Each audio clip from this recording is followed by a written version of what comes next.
क्या आपने कभी ये समझने की कोशिश की कि मेरे जीवन में जो परेशानियां हैं इसके पीछे शैतान है या मेरी खुद की अभिलाषाएं हैं? हालेलुया। मैं जो आपसे कहना चाहता हूँ बड़ा छोटा सा मैसेज है, लेकिन अगर आपने समझ गए कि हमारे जीवन में जो परेशानियां बहुत सारी होती, सबकी अलग है, तो उसके पीछे मैं खुद हूँ या शैतान है? मेरा विश्वास है आपको चीज़ समझ में आएगी। तो मैं आपसे कहना चाहता हूँ, अगर हमारी परेशानियों के पीछे शैतान है तो वचन में लिखा कि याकूब के घराने पर कोई भी जादू टोना तंत्र मंत्र नहीं चलेगा। दैट मीन्स ये शैतान के काम है। और हम यीशु मसीह के बारे में पढ़ते हैं तो उसने शैतान के सिर को कुचल दिया और नरक में जाकर के सुसमाचार सुनाया, ऐसा बाइबल बताती है। तो यहाँ पर अगर शैतान हमारे जीवन में है तो वचन में क्या लिखा है कि वो हारा हुआ है।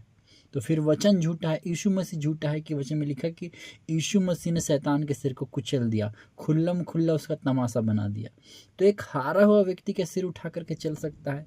तो जब आज हम परेशानी में, हताशा में, निराशा में, बीमारियों में, तो ये तो सिर उठा करके चलने वाली बात हो गई। तो एक व्यक्ति जिसका बेइज्जती यीशु मसीह ने उसके घर में जाकर के किया है, क्या वो सिर उठा करके चल सकता है? मैं आपसे कहना चाहता हूँ, अगर आज हमारे जीवन में चीज़ें चल रही है, कोई भी चीज़ें हो सकती है, बहुत सारी प्रॉब्लम हमारे जीवन में चलती है, तो मैं आपसे कहना चाहता हूँ जरा एक बार अपने जीवन को घूम करके देखिए, क्या सच में वो शैतान की वजह से, क्या हमारी अभिलाषाओं की वजह से? क्योंकि शैतान से बढ़ कर के हमारी अभिलाषाएं हैं। क्योंकि शैतान के लिए तो परमेश्वर के वचन में लिखा है कि तुमको नहीं छू सकता, पर अभिलाषाओं के लिए ऐसा नहीं लिखा है। तो क्या शैतान से बढ़ कर के हमारी अभिलाषाएं हमको घात नहीं कर रही है? हम प्रार्थना नहीं कर पा रहे हैं, हम उठ नहीं पा रहे हैं, हम कोई काम नहीं कर पा रहे हैं, हम शैतान शैतान बोल रहे हैं। जबकि बाइबल सिखाती है कि रॉन्ग प्रार्थना हम करेंगे तो शैतान फिर हमारी लाइफ में इंटर होगा। एक तो अभिलाषाएं पहले से थी जो हमने पाल करके रखी है, मेरे को सोना है, मेरे को खाना है, मेरे को प्रार्थना नहीं करना है, मेरे को आज्ञा नहीं मानना है, बहुत सारी चीज़ें हैं। तो कुछ चीज़ों को हमने खुद पाल करके रखा है और ब्लेम हम शैतान को दे रहे हैं, और प्रार्थना भी शैतान के ऊपर कर रहे हैं, फायर कर रहे हैं, भाग ही नहीं रहा है। तो आज हमको ढूंढने की, जानने की कोशिश करनी कि सच में ये काम शैतान के हैं या फिर ये मेरी अभिलाषाएं हैं। मेरे विश्वास से आपको चीज़ें समझ में आ रही है। मैं फिर आपसे कहना चाहता हूँ, जानने की कोशिश कीजिए कि हमारे जीवन में जो परेशानियाँ चल रही है, जो चीज़ें चल रही है, क्या सच में इसके पीछे शैतान है? अगर शैतान है तो प्रार्थना करने से जाएगा, लेकिन अगर वो हमारी अभिलाषा है और हमको समझ ही नहीं है कि मेरे को इसको कैसे निकलना है, तो हम कैसे निकलेंगे? ज़रा बताइए। खुदा के प्रेम, आपसे बस इतना कहना चाहता हूँ कि शैतान से बढ़ कर के आज जितने मसीहों को मैं जानता हूँ पर्सनली, तो उसमें से अगर कुछ परसेंट को मैं देखूंगा जो अच्छा जीवन नहीं जी रहे हैं, तो शैतान की वजह से नहीं है, उनकी खुद की अभिलाषाओं की वजह से। वचन में लिखा है, तुम अपनी अभिलाषाओं में फंस करके पाप करते हो और फिर पाप मृत्यु को जन्म देती है। तो हम अपनी अभिलाषाओं में खिंच जाते हैं, जैसे मेरे को सोना है, मेरे को घूमना है, मेरे को प्रार्थना नहीं करना है, मेरे को काम नहीं करना है, ये अभिलाषाएं हैं। तो आज हमको शैतान में और अपनी अभिलाषाओं में एक सामंजस्य को बिठाना पड़ेगा, बिठा करके उसको देखना पड़ेगा कि सच में यहाँ पर क्या ऐसा है। क्योंकि वचन में तो लिखा वो हार चुका है, पर बिना परमेश्वर की मर्जी के हमको छू नहीं सकता है।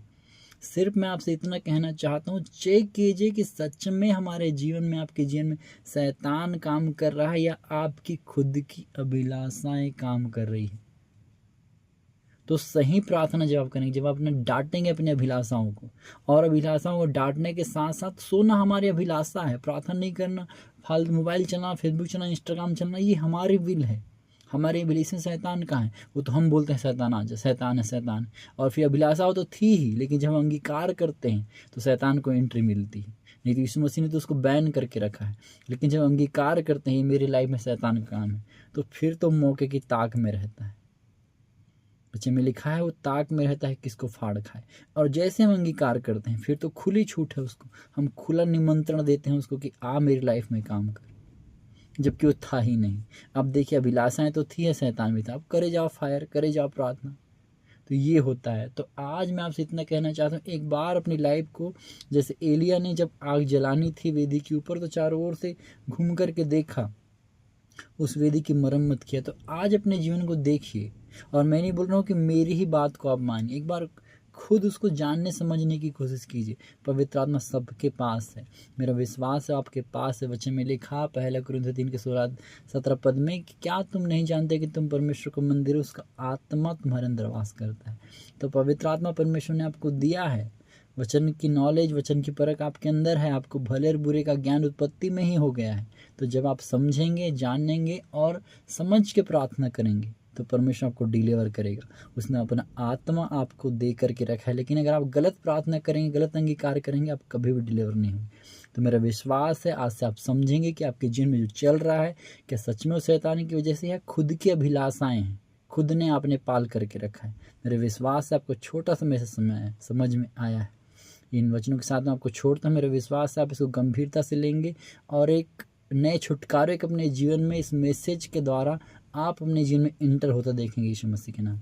आमीन। मेरे प्रभु आपको बहुत ऐसा आशीष दे। मेरी प्रार्थना है ये वचन जितना आपने सुना आपकी ओर ठहर जाए, और अगर आपकी अभिलाषा है जिससे आप छूट नहीं पा रहे हैं, आज यीशु मसीह के नाम में छूट जाए। यीशु मसीह के नाम बताएं कि जीवन छुटकारा इंटर करे यीशु मसीह के नाम, तेरा डिलीवरेंस का आत्मा इंटर करे, हर एक अभिलाषा जीवन से कैंसिल कर देते हैं यीशु मसीह के नाम।